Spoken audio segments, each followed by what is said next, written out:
Good afternoon, happy Monday to all of you out there. Welcome to the Branching Factor podcast, episode 14. How are we on episode 14? Here we go, episode 14 of the Branching Factor podcast. I'm your host, Tommy Thompson. Today, I am running the ship all by myself. The rest of the team is off and busy.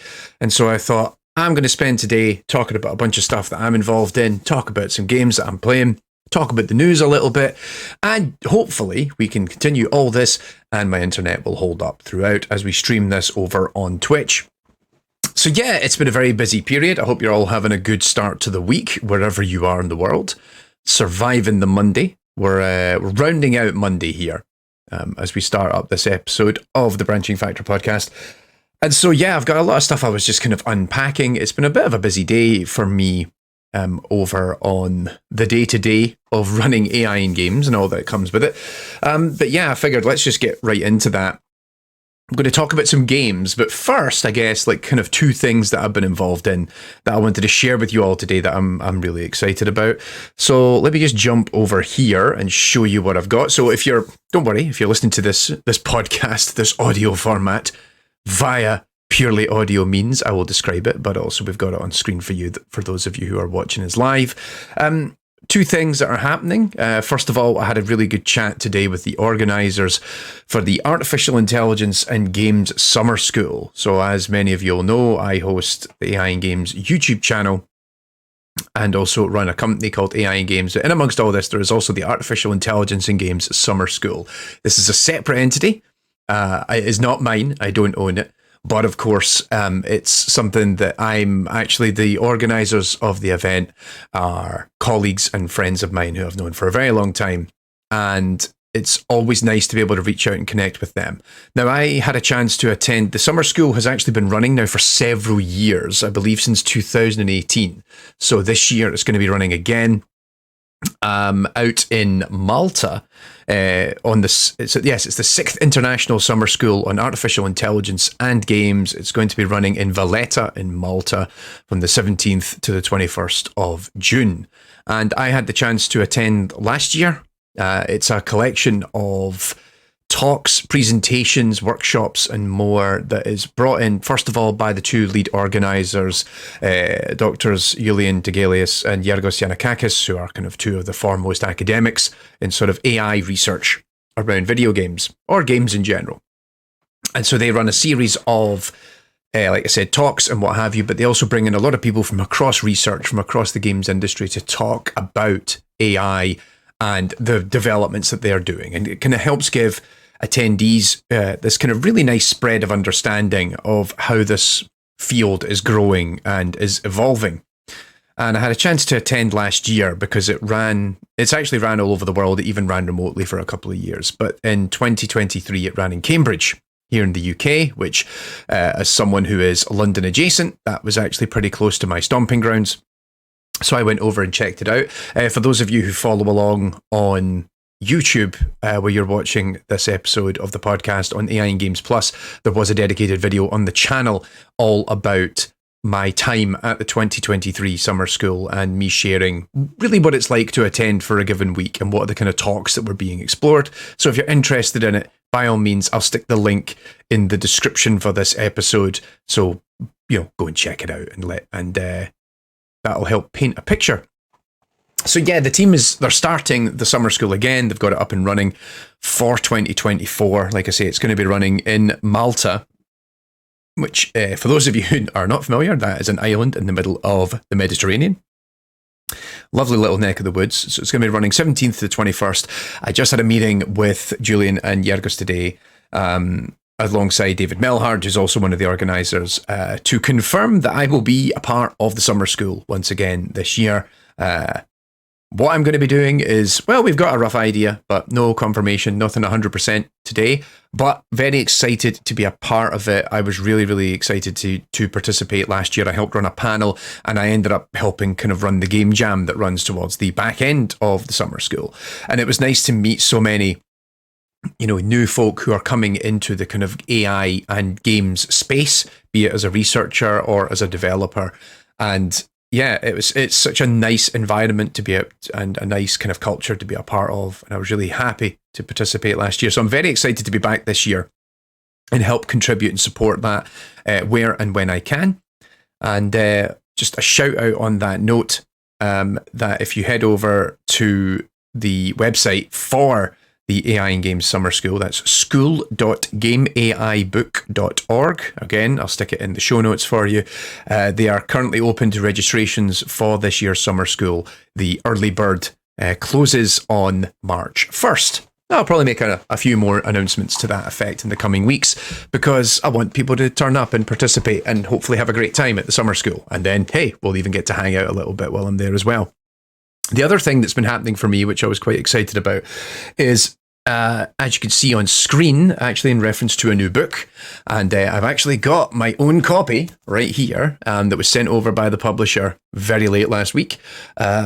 Game AI Uncovered, which is a new series of books which are going to be digging into how artificial intelligence is used in video games. And it's a collection of different chapters from different authors from across the games industry, really just kind of highlighting their expertise and how they've used AI in a variety of titles. Just to read a little bit off of the back of the book here. Game AI Uncovered, Volume 1, because there are multiple volumes that are going to be coming up, kicks off a brand new series of books that focus on the development of artificial intelligence in video games. This volume brings together the collected wisdom, ideas, tricks, and cutting-edge techniques from 20 of the top game AI professionals and researchers from around the world. The techniques discussed in these pages cover the underlying development of a wide array of published titles, including Hood, Outlaws and Legends, The Escapists 2, Sackboy: A Big Adventure, Call of Duty Strike Team, GTI Plus Club, Split Second, Sonic All-Star Racing Transformed, Luna Abyss, Medal of Honor Heroes 1 and 2, Age of Empires 4, Watch Dogs, Battlefield 2042, Plants vs. Zombies Battle for Neighborville, Dead Space, and more. So yeah, I think that's the hard sell. This is very much, if you've ever been looking into textbooks around AI for video games, you might remember Game AI Pro, which was edited by Steve Rabin, who I work with over at the Game Developers Conference. He is one of the organisers, on the advisory board rather, for the AI Summit. This series is being edited by Paul Roberts. And I want to give a shout out to Paul because I am, in fact, the author of the opening chapter of Game AI Uncovered Volume 1. Paul reached out to me a couple of years back and asked if I would be willing to put down some words to help paint a picture for people new to the book to understand what's actually going on in and around the world of AI for video games. And so, yeah, let me just stick that on the camera for you. You can see it. There we go. The Changing Landscape of AI for Game Development by yours truly, Dr. Tommy Thompson. A real privilege to be a part of this, and I'm super excited for everyone else I've already started having a read through the book. I'm really enjoying it. I'm beginning to think some of this stuff is going to turn into an episode of AI in Games at some point down the line. You can get your own copy if you're interested in getting a copy of Game AI Uncovered. The book will launch on February 23rd. And again, I'll stick some links in the show notes for you. So I feel like I've finished selling everything that I had to sell this week. But first of all, very excited to be a part of the AI and Game Summer School once again this year for 2024. And also very excited for the Game AI Uncovered book coming out at the end of the month. But yeah, all right, enough about that. Let's talk about some video games.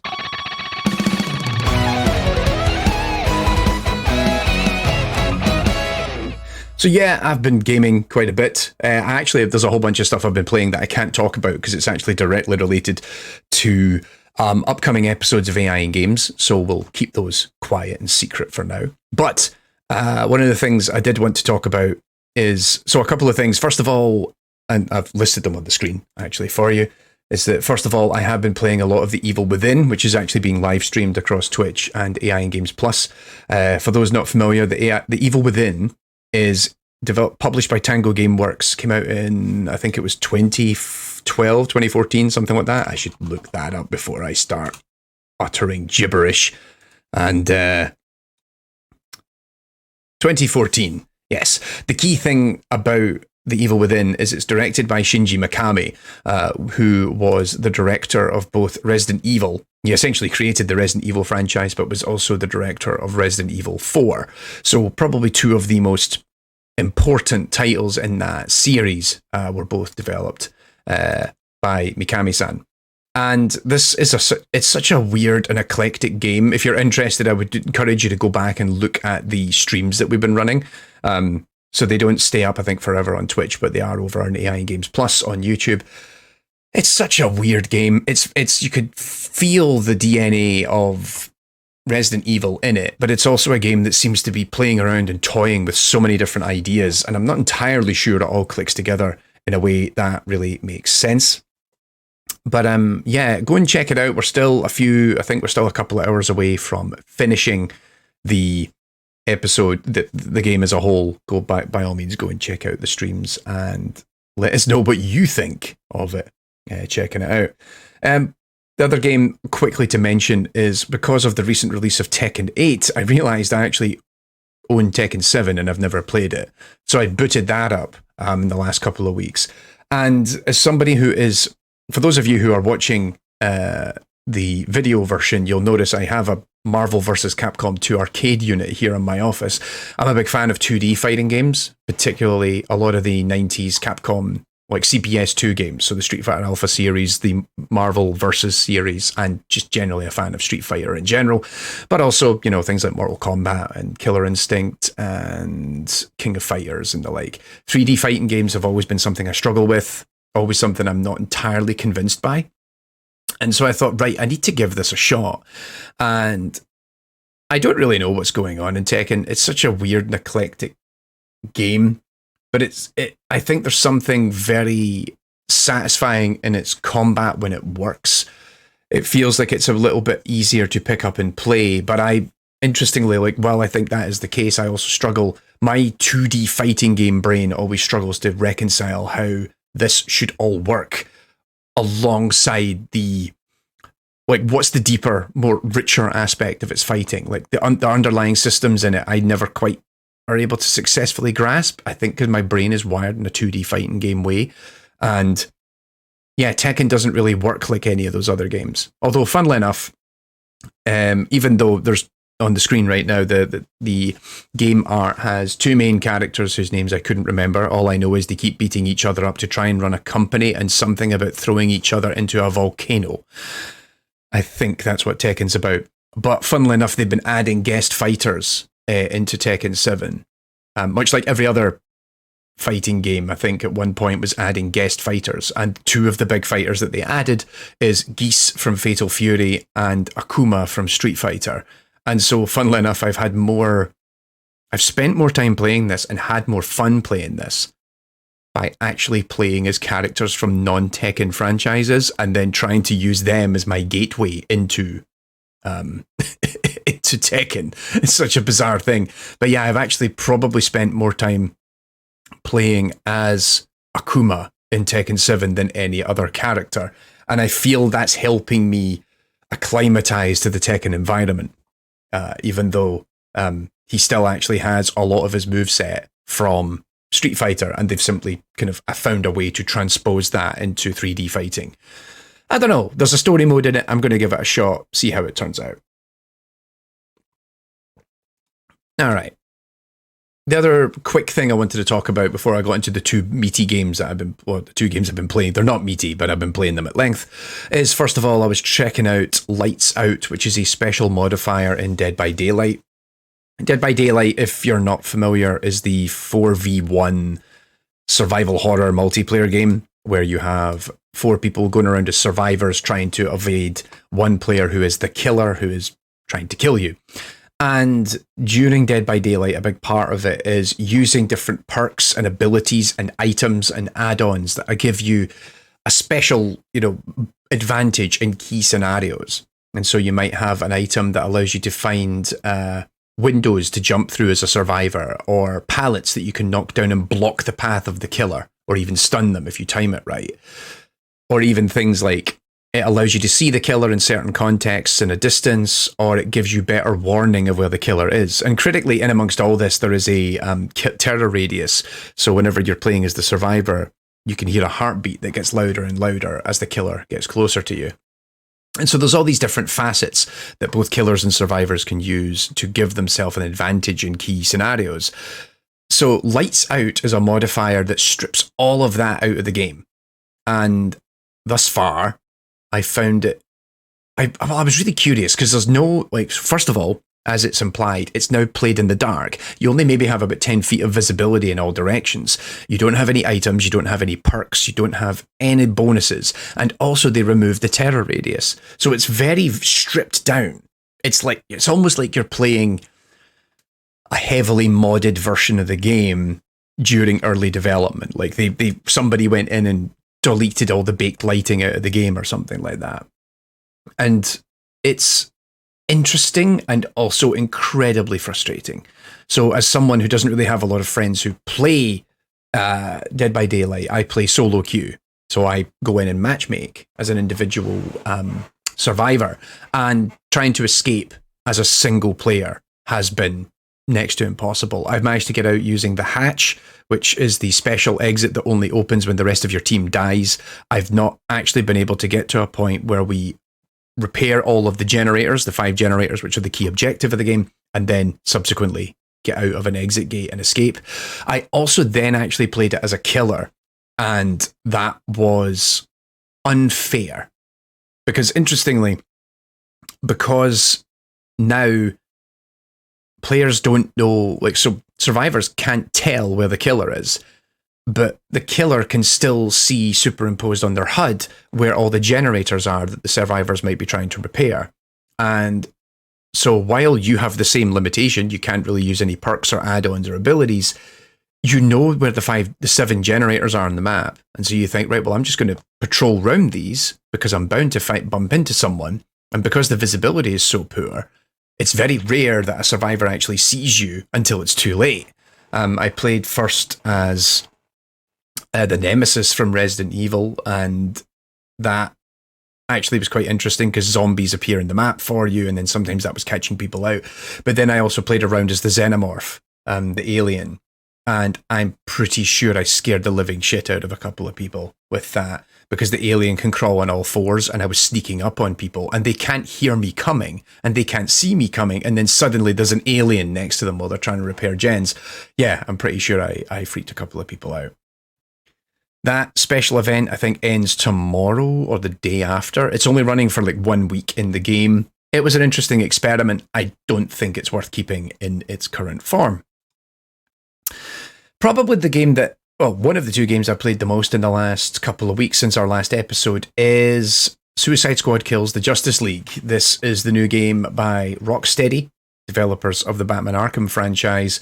And it's a game that has had a lot of media around it. There's been a lot of story surrounding the development of this game.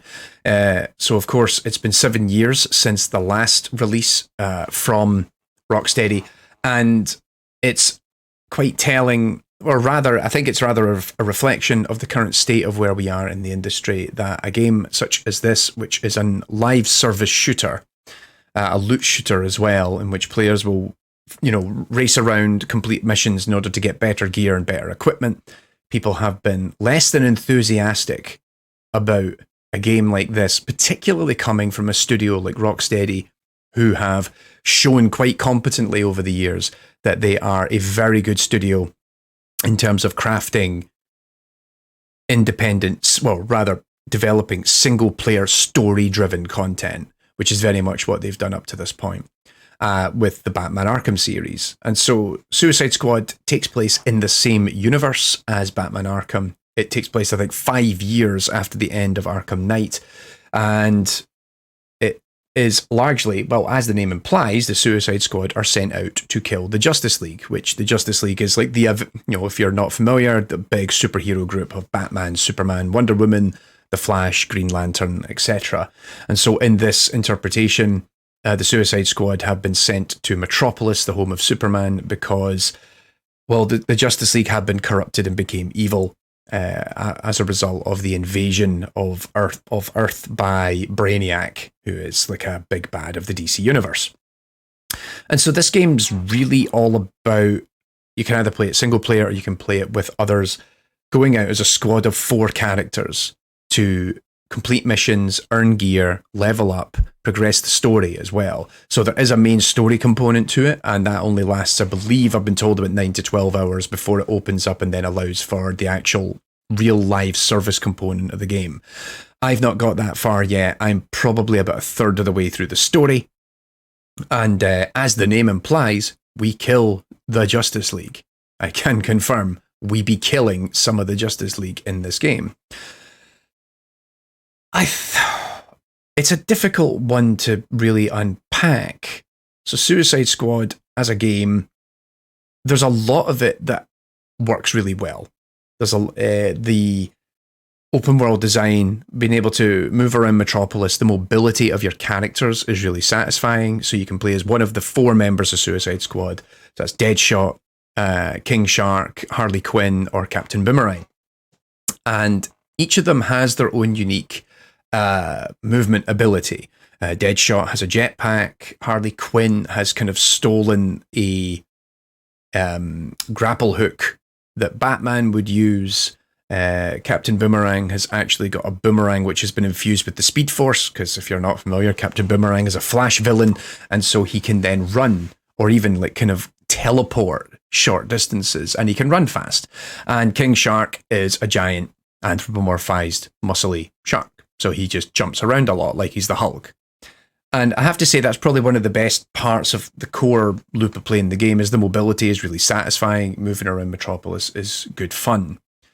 The actual combat is very much gun-based, and I think this is probably one of the areas that the game struggles a little bit, is that each of the characters don't really have their own identity, don't really have a way to differentiate themselves from one another. They each have their own special moves, but all of their special moves are variations of the same core thing. So all of them have an area of effect attack that they can do when landing on a building, or on the surface of a building. They can attack a lot of things in quick proximity. There's also like a sort of quick kill, super death special ability that each of them can do as well. They're all different animations, but they all achieve ultimately the same thing. And each of them has their own talent trees that allow them to sort of maximize certain aspects of their behavior, whether it's in terms of movement, whether it's damage reduction, shield regeneration, etc. But in terms of the moment-to-moment combat, there's not really anything that differentiates them from one another outside of their movement. You can equip the same weapons by and large, and even then, like characters who you think, oh, well, these are different supervillains, their ability, like they don't really have anything unique that helps them stand out. Compare this to, say, Square Enix's Avengers game from a couple of years ago. It's kind of the inverse. I found the Avengers game was very unsatisfying to move around in, but each of the characters was distinct enough that they had different play styles, and it meant playing as Iron Man, for example, versus Captain America or Thor was a very, very different experience, and you could lean towards playing as one character over another. That said, I do think that the combat is more satisfying than the Avengers. I found that the Avengers game was quite lackluster, and I think overall as a package, I think the Suicide Squad is a better game. The graphical presentation is stronger and it's overall more consistent. I think the writing in Suicide Squad is actually probably the strongest part. You can tell that Rocksteady, this is a studio who have previously made games based in and around the DC universe. They understand this material really well. They understand the characters really well. And the writing of all the individual Suicide Squad members, as well as the Justice League, as well as a lot of extra DC characters who you would expect to see turning up, either because you're in Metropolis or it's the Suicide Squad. I won't spoil who turns up. But there's a lot of it that is very on point, and I thought that was quite satisfying. So the actual story I'm quite enjoying. It's also quite funny. The characters are pretty well fleshed out. They banter, they argue with each other. And the game actually does this thing that reminds me of the Guardians of the Galaxy game, in which you can complete a mission or an objective, and then the characters will talk about what they just did or talk about story beats that are happening with each other throughout the game. And it does a really good job of having a lot of fresh dialogue between characters without also then making it too repetitive. It's not like you hear the same canned exchanges all that often. In fact, I've heard only, I think, maybe some of them repeated a couple of times. But by and large, like the dialogue that's rolling out as the game progresses is evolving in line with the story, which I thought was really cool. But yeah, like I think the thing that doesn't really mesh with it is the combat. It just doesn't make each of these characters feel satisfyingly individual. And as a result, you're then thinking, well, it just kind of feels like much of a muchness. So a lot of the encounters don't really feel as if playing as one character over the other really gives you a particular advantage, nor does it make it more interesting to play with someone else where, say, I'm King Shark and I then play off against them who's Deadshot. We're not using abilities in a way that will allow us to complement one another because there's not really any mechanism for that.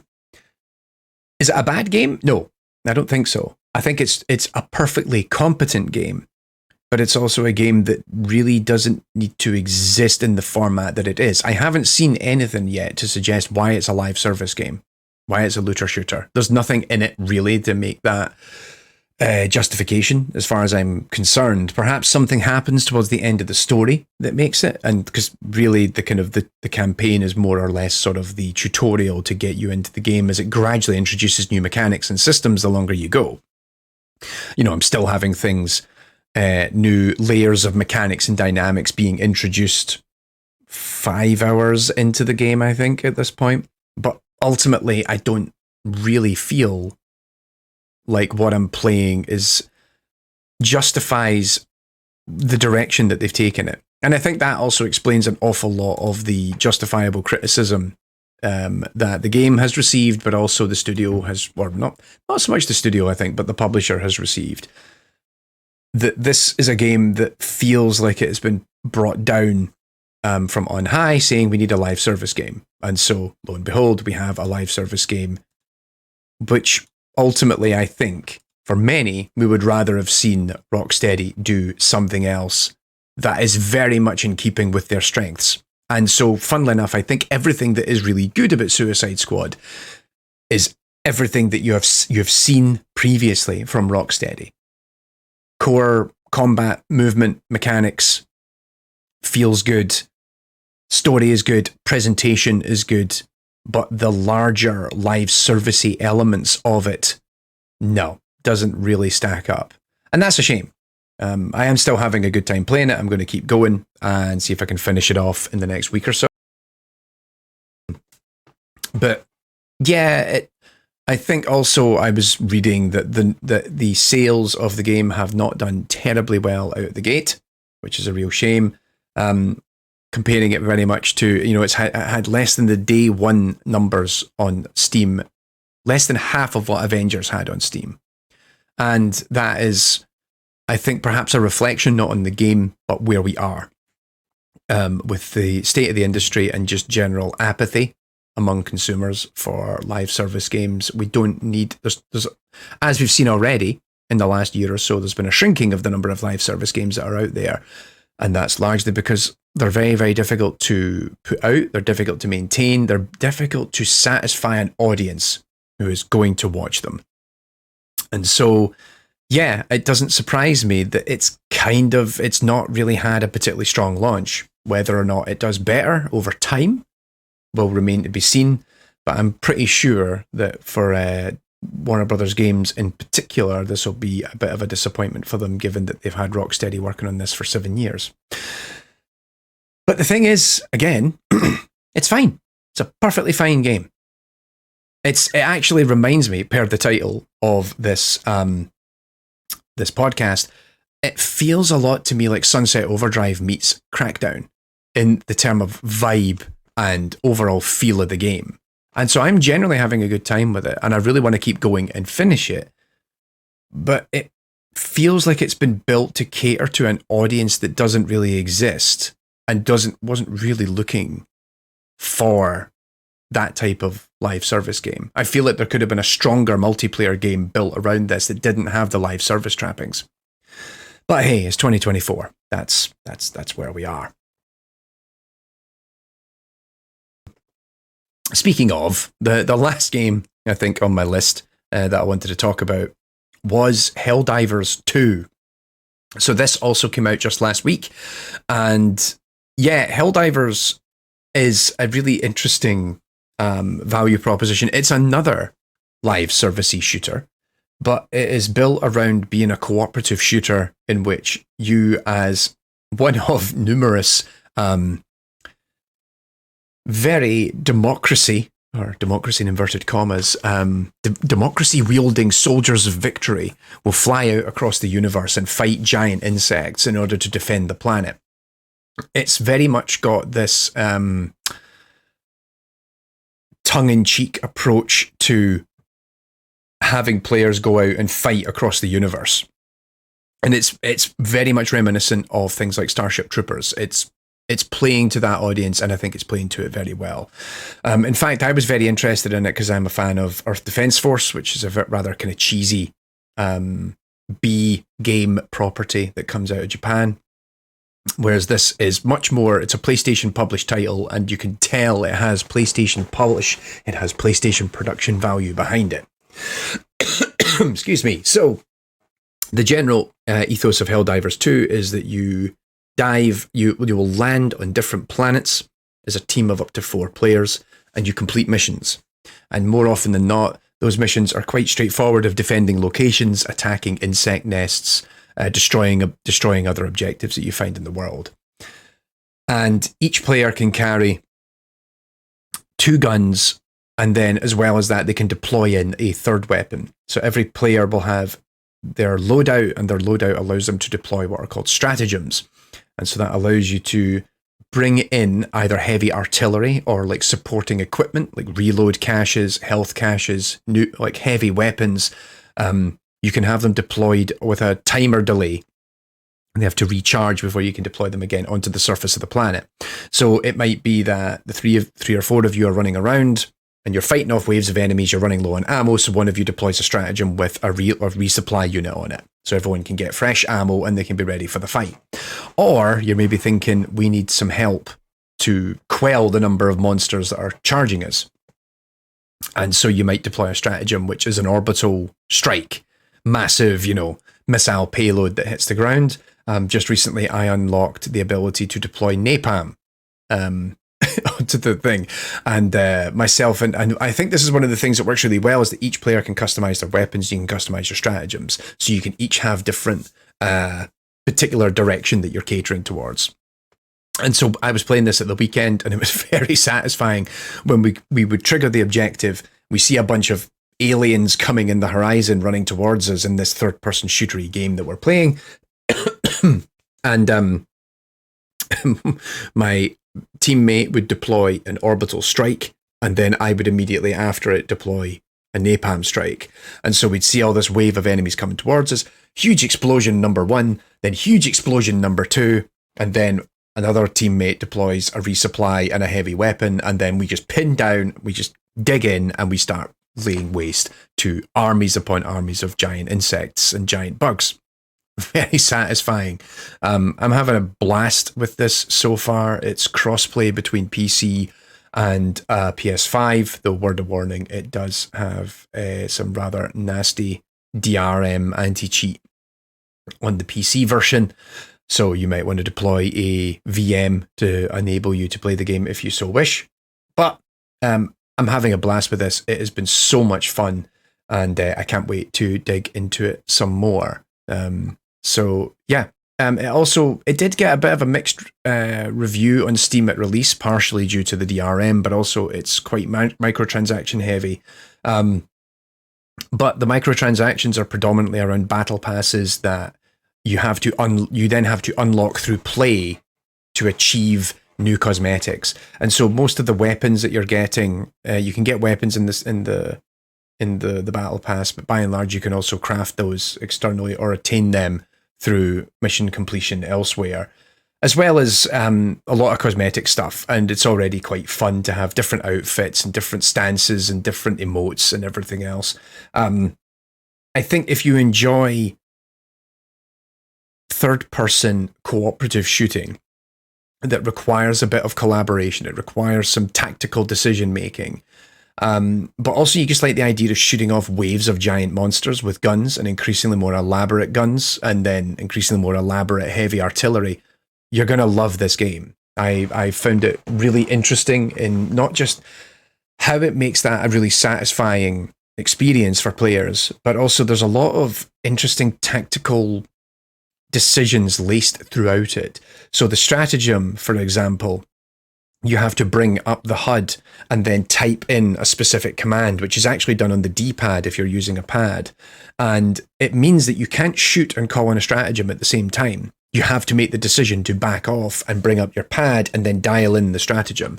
Similarly, your weapons, when you reload a gun, you actually throw away any leftover ammo that was in the clip that you just had equipped. So, for example, if you were playing the game, if you kill a bug and you only used maybe 5 to 10 rounds of your clip, which had 30 rounds in it, and then you decide to reload, you're throwing away 20 rounds. You don't get them back. And you have a limited number of clips that you can carry at any one time. And so even the thing of like what weapon you're using in a particular moment, whether you reload the weapon or whether you swap the weapon, all of these things are increasingly key decisions that the player has to make themselves. You have to be thinking very carefully about what you're doing in the moment and not just like mindlessly mowing down enemies. Because if you're not really thinking about what you're doing in the heat of the moment, you'll die pretty quickly. Not to mention that friendly fire is enabled in the game. It's very easy for your teammates to kill you if you accidentally get in front of their line of fire. Or actually, one of the things that has been happening is we were deploying a stratagem that has a turret. The turret auto locks on to play it to enemies that are nearby. But if you're standing between the turret and the enemy, you'll get killed by your own turret.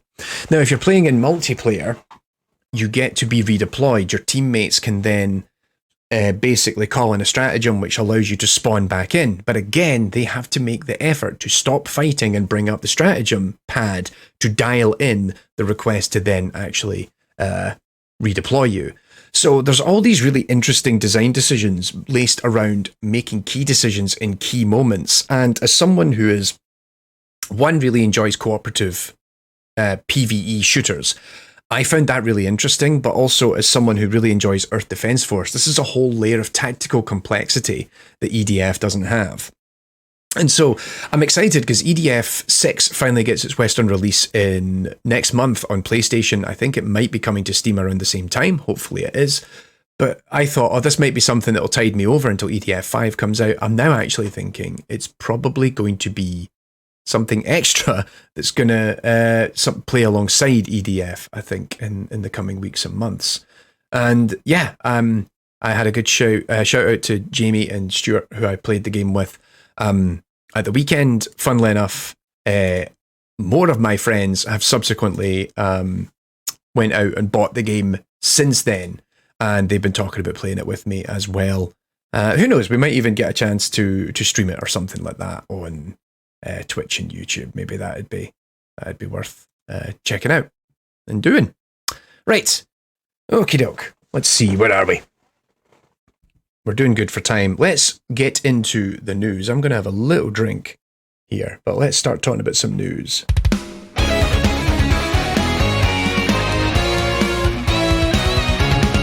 So yeah, I wanted to go through a couple of news stories, kind of talk a little bit about that. Generally just keep us all up to speed with what's going on in the round games. And no doubt, actually, some of these things we'll probably talk about some more when George and the gang are back with us on the podcast in the next few weeks. So first of all, a story that was a little disappointing to hear. Spec Ops The Line, a game developed by Jaeger and published by 2K, was recently delisted by Steam. Not by Steam, on Steam, rather. It's also now delisted on all other major storefronts, so if you wanted to buy the game digitally on PC, on Xbox, or on PlayStation, you are out of luck. This game is no longer available. Yeah, so Spec Ops it's been around for a long time. I'm trying to remember off the top of my head when this game came out. I'm going to briefly look that up. I want to say around 2012, maybe? Yes, 2012. And one of the things that Spec Ops: The Line wasn't a massive commercial success, but it was a bit of a critical darling, and a big part of that was due to it is a very nuanced take on the horrors of war. It is a third-person shooter that actually tries to really get into the complexities of what happens when you actually send people out into complex scenarios, like real-world scenarios in which multiple groups of people are fighting for survival in a horrendous situation, and the realities of every action that you take. It's certainly one of my favorite games of the Xbox 360 and PS3 era. It has a much more mature look at military combat in video games than most other games of their ilk ever really take it.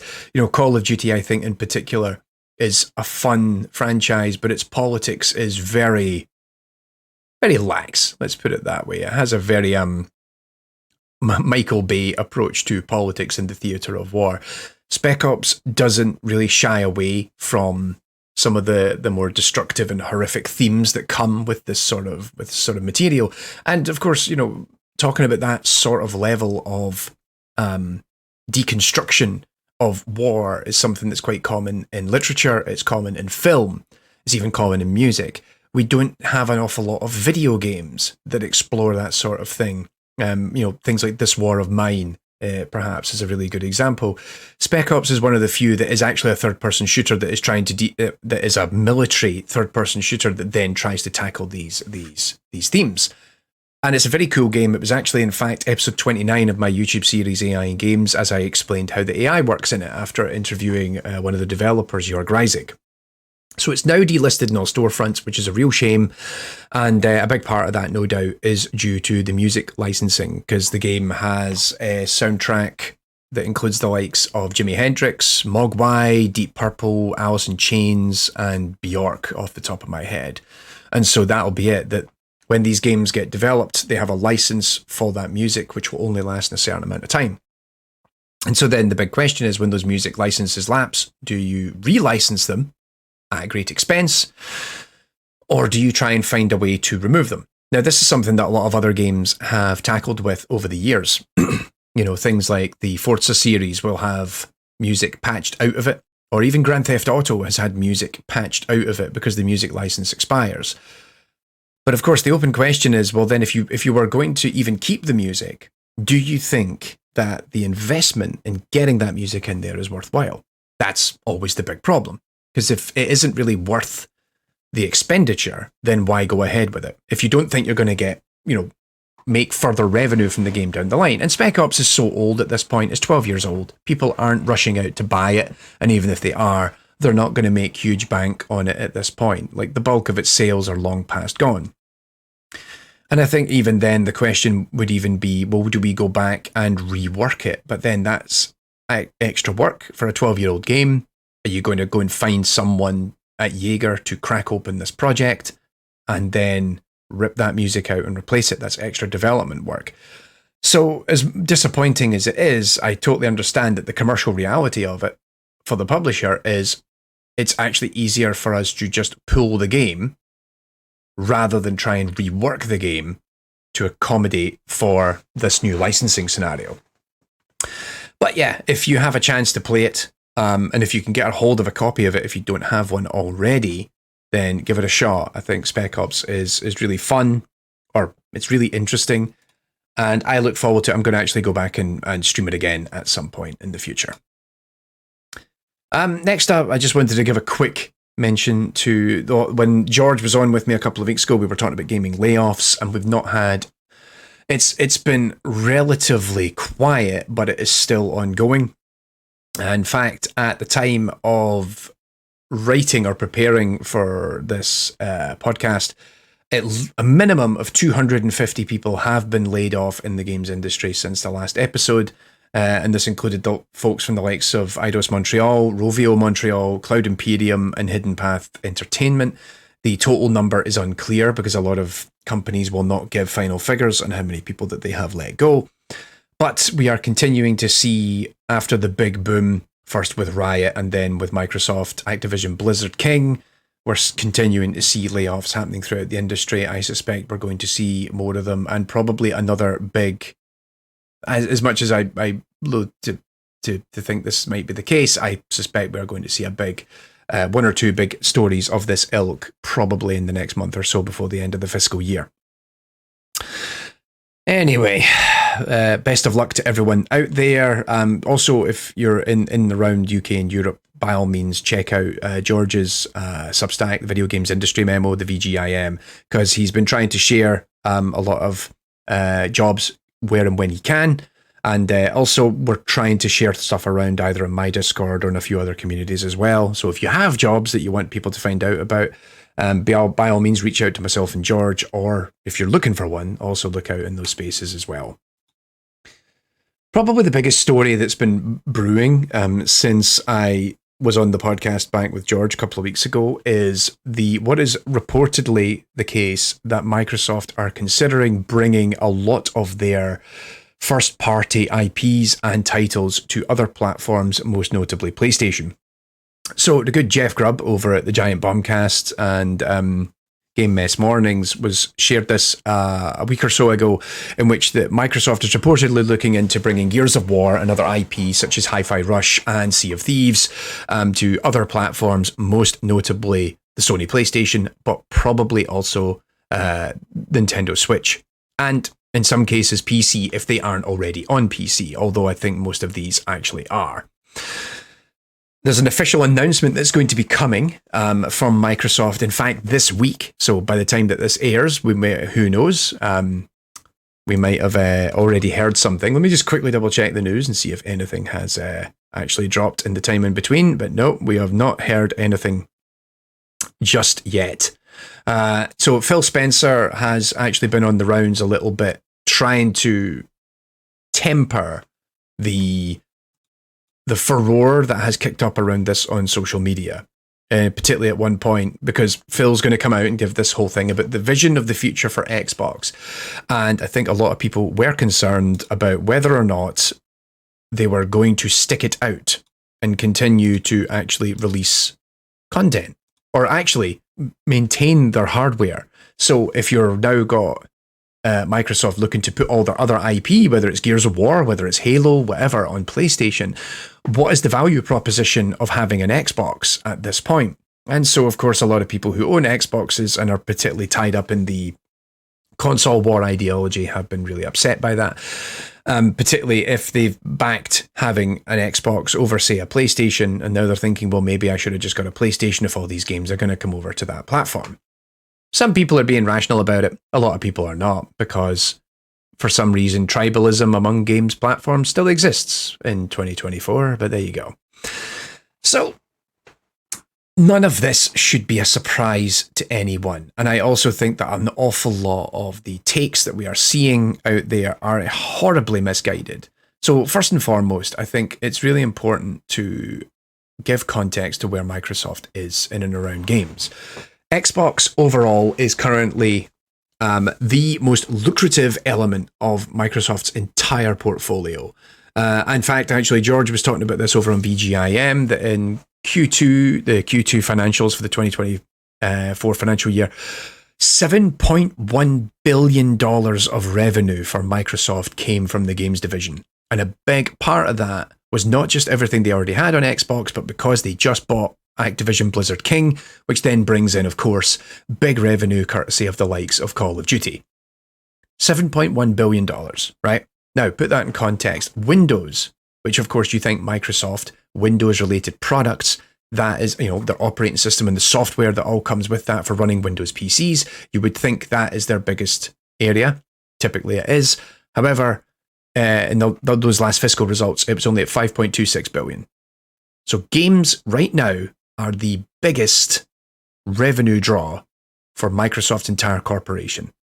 You got to unpack that. This is a massive tech corporation for whom gaming is now their biggest source of revenue. And in fact, they expect it to grow a further 40% year over year, what with new titles coming out across Activision Blizzard King, but also they've got new stuff coming out of Bethesda, and they've also got more stuff. They've just generally got more Xbox titles coming out over the next year. To suggest that they are going to walk away from their Xbox brand and platform, I think at this point is disingenuous. But are they going to continue to spread the Xbox platform as much as they possibly can, or Microsoft's gaming provision? Absolutely. We've seen this already with PC. A few years ago, we didn't really see Microsoft in the PC space as much. They had things like gaming for Windows for many years, which didn't really pan out. And then they had some of their games come out on PC as well as Xbox, but by and large, they'd been focusing on their Xbox output, with a handful of PC titles or franchises are more focused in that space. Age of Empires, for example.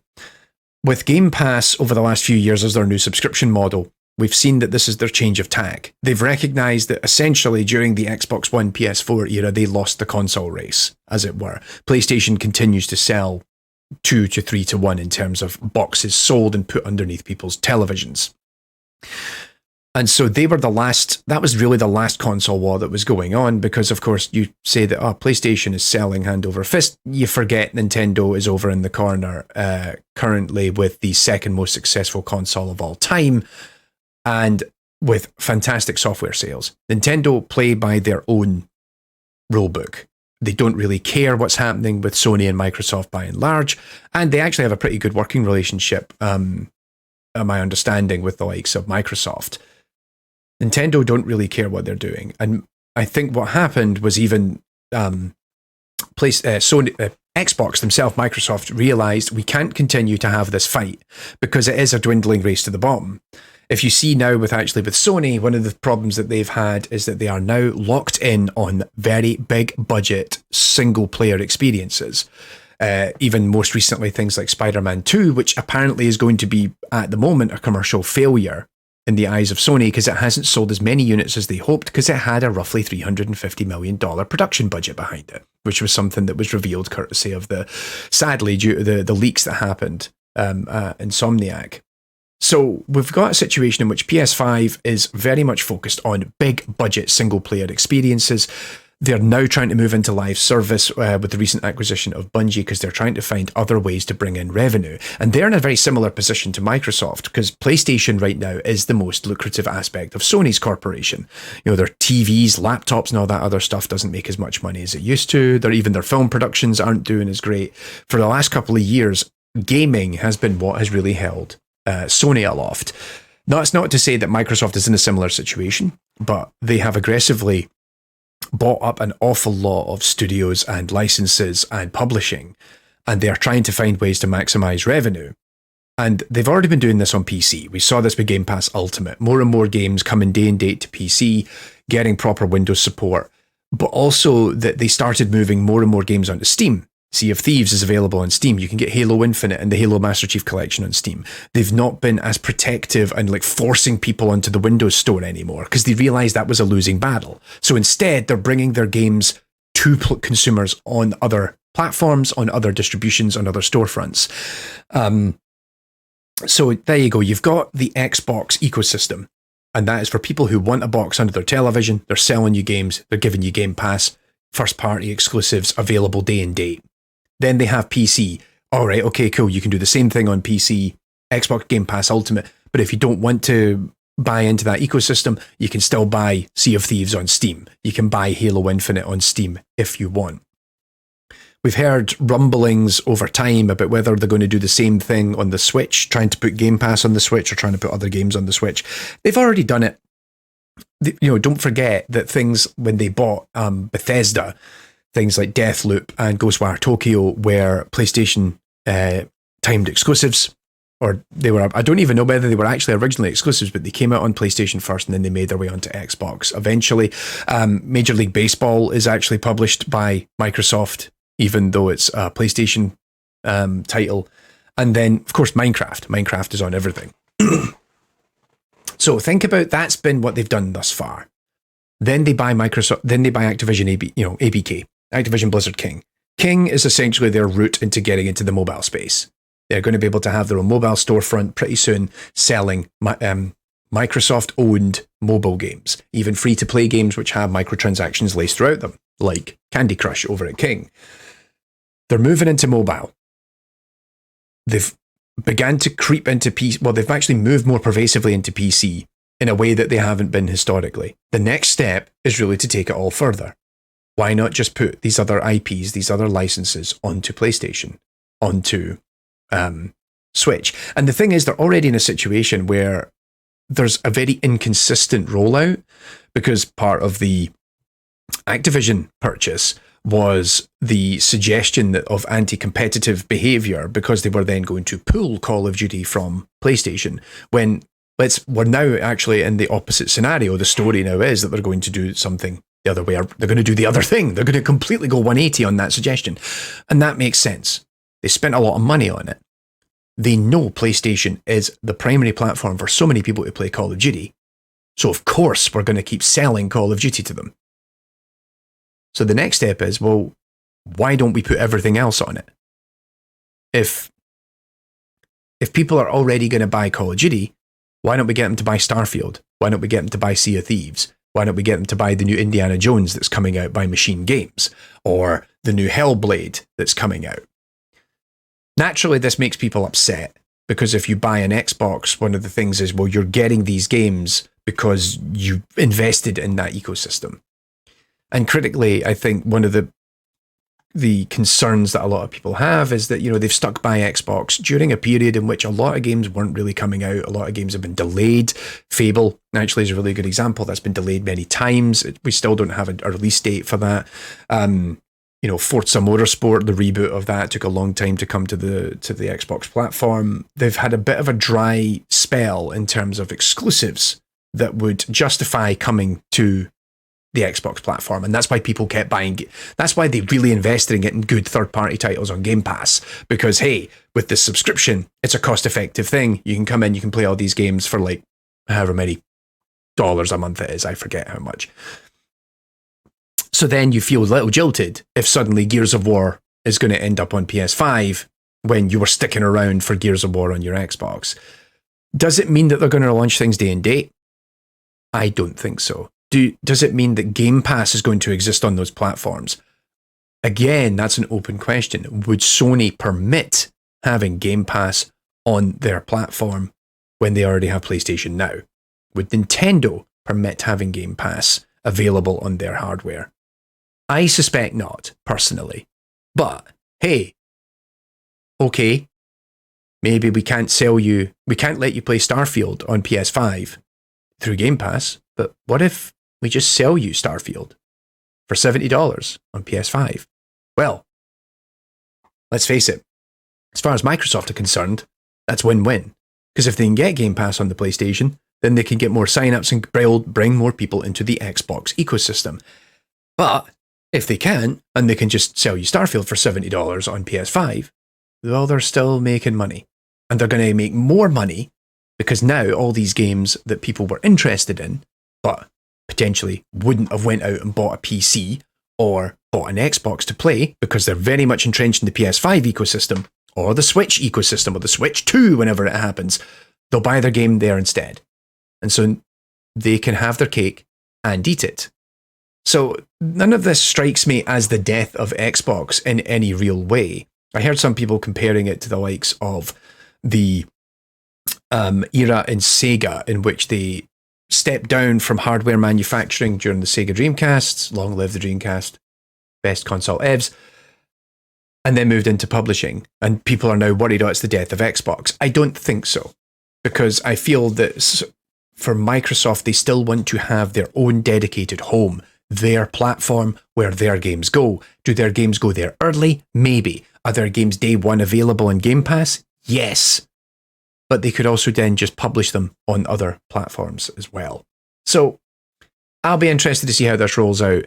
I strongly suspect that we're probably going to see more and more Xbox titles, or Xbox Game Studios titles, published on the likes of Sony and Nintendo hardware in the future.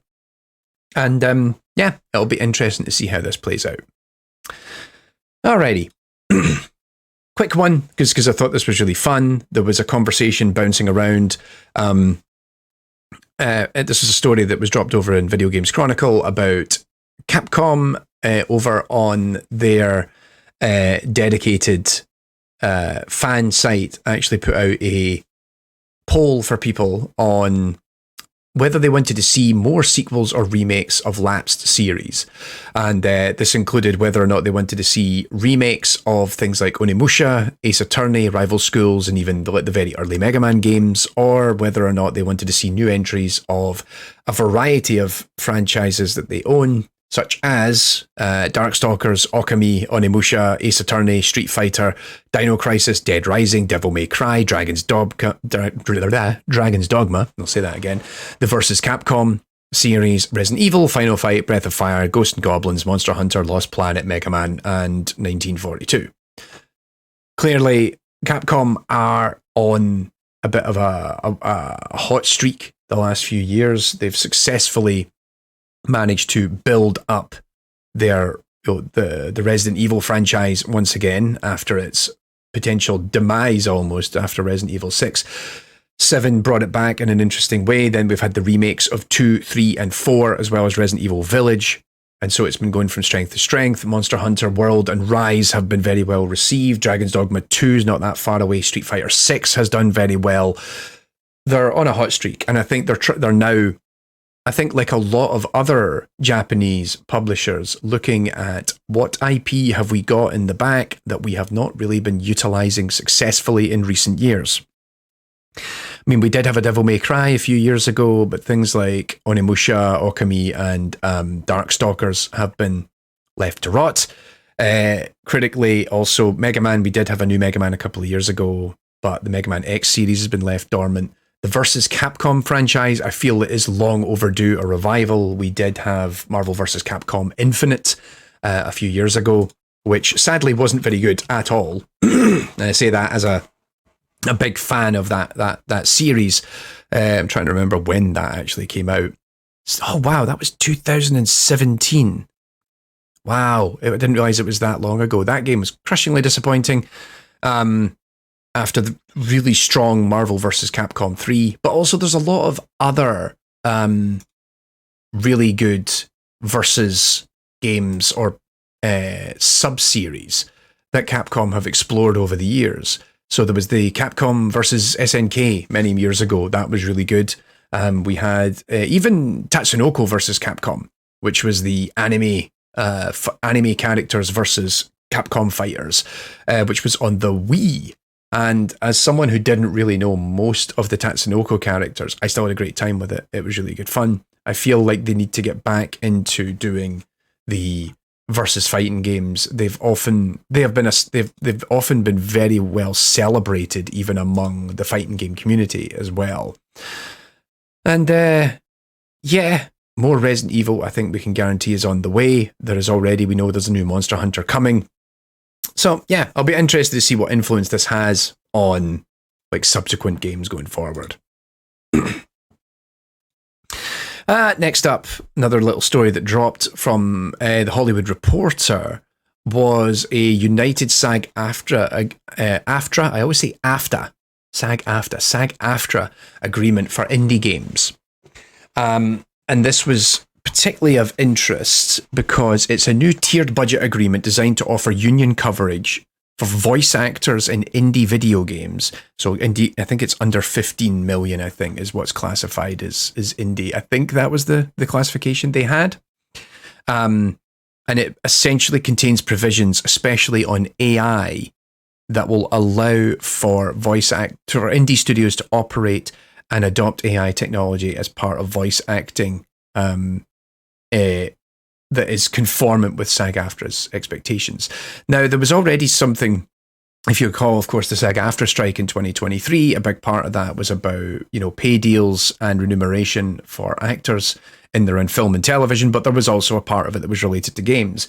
And a big part of that was also related to the use of artificial intelligence technology in writing and in performance, critically whether or not people are going to be summarily compensated if they attempt to try and use AI versions of someone's voice, and what are their rights, the actual actors, what rights do they have to the performances that are attached to those kind of AI voices and the like.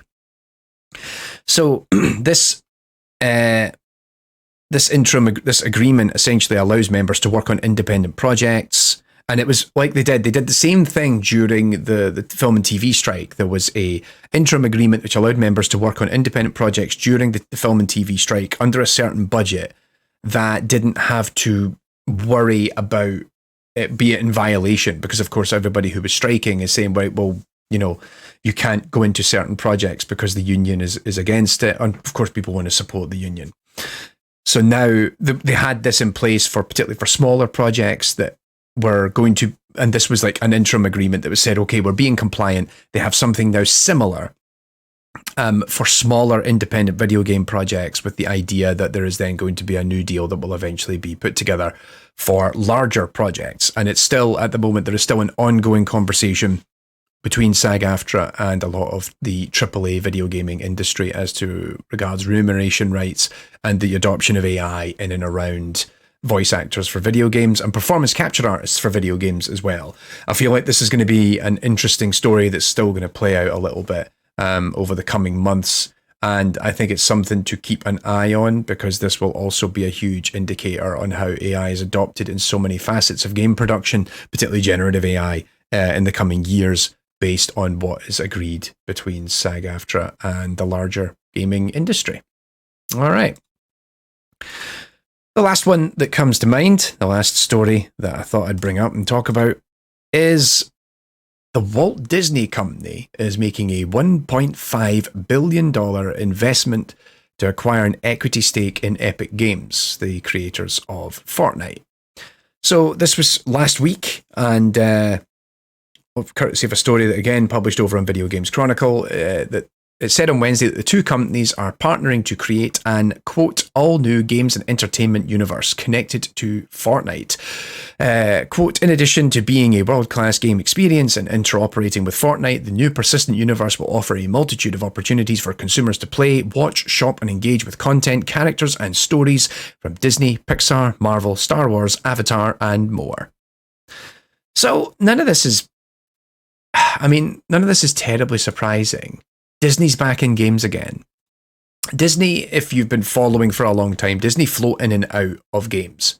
They will heavily invest in games, and then they get spooked and they pull out of it, and then they license an awful lot. Then they get excited again and invest more into it. If you've been around for a good 15, 20 years, then you'll have seen, back in the Xbox 360 era, Disney owned several game studios and then shut them all down. Then they came back a few years later, will license a few IPs here and there to big AAAs, and then they heavily invested in the likes of Disney Infinity, which was developed by Avalanche.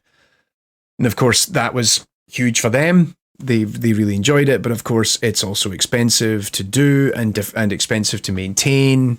And then they got spooked by it because it didn't make as much money as they wanted, so they pulled out. Remember that hot minute from 2013 to 2016 where you were just besieged by Disney Infinity figures? I mean, even I had a fair share of them kicking around. I still have a couple somewhere. I've got a couple of the Marvel ones, and I've got a Buzz Lightyear, if I remember right. But then they got cold on it again, and they went back into licensing. You look at all the Marvel stuff in the last few years and Star Wars games, whether it's EA or it's Ubisoft now with the Star Wars license. The Marvel license is bouncing around Sony. It's bouncing around Square Enix. And now at Xbox as well, what with the Blade game that's in development too. Plus, of course, Wolverine at Insomniac after Spider-Man 2 dropped. And they've got more on the way.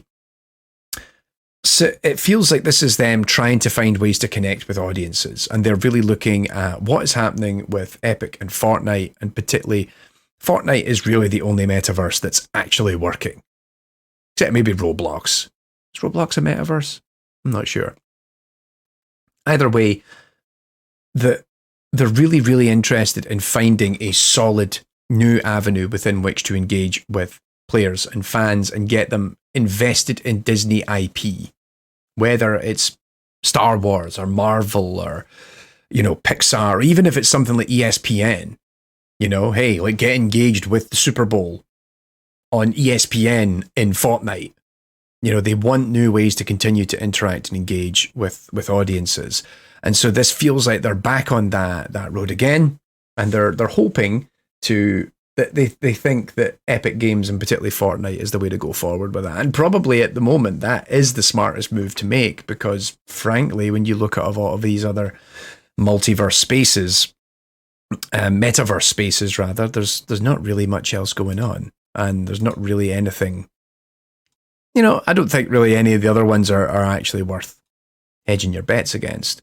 So, on one hand, it's a big surprise that they're doing something like this.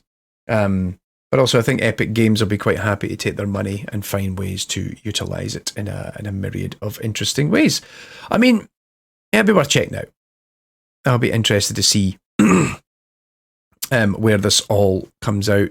And just as we're about to wrap up, I just saw a news story just dropped. Earth Defense Force 6's Western release has been delayed from spring to summer of 2024. That's crushing. In fact, it was supposed to have a release date in March. And developer Sandlot, this is over on Video Games Chronicle, developer Sandlot and publisher D3 have decided to extend the launch window to add finishing touches and finalize preparations for its Western launch, the company said on Monday. No new release date has been announced.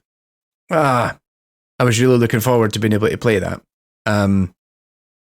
But at the same time, and I've made a video about this over on AI and Games. If you're like, what's Earth Defense Force? Go and watch that. I love it. It's very jank, but it's so much love. I have so much love for that game. It's absolutely fantastic. Yeah, it's been delayed. That's a shame. But I guess that means I'll probably just be playing more of Helldivers 2 while I'm waiting. Alrighty. Well, that's the news, and that's everything I think I was really going to cover today. We've actually got some guests lined up coming on onto the podcast in the coming weeks and months, but we had a bit of downtime in between guests and also co-hosts, so I thought today I'm just going to sit and chat with you all myself and talk through a whole bunch of the stuff that's going down. And amazingly, well, we've been able to, after having a lot of trouble with it last year, man, I'm tired. We managed to successfully stream this the whole time while I've been talking. So over on Twitch. So I'm really happy with that. So thanks everyone for tuning in. Thank you, of course, for listening to the Branching Factor podcast. We'll be back very soon. Hopefully going to have another couple of guests with us coming over towards the end of the month. And stick around for more musings and more ramblings in and around video games. And be sure to check out the links in the show notes description, particularly if you're interested in the summer school as well as the Game AI Uncovered book. All right, with that, I'm going to wrap it up. Thank you so much for watching and listening. Take care of yourselves, and we'll be back with another episode very soon. Woohoo! Let's go.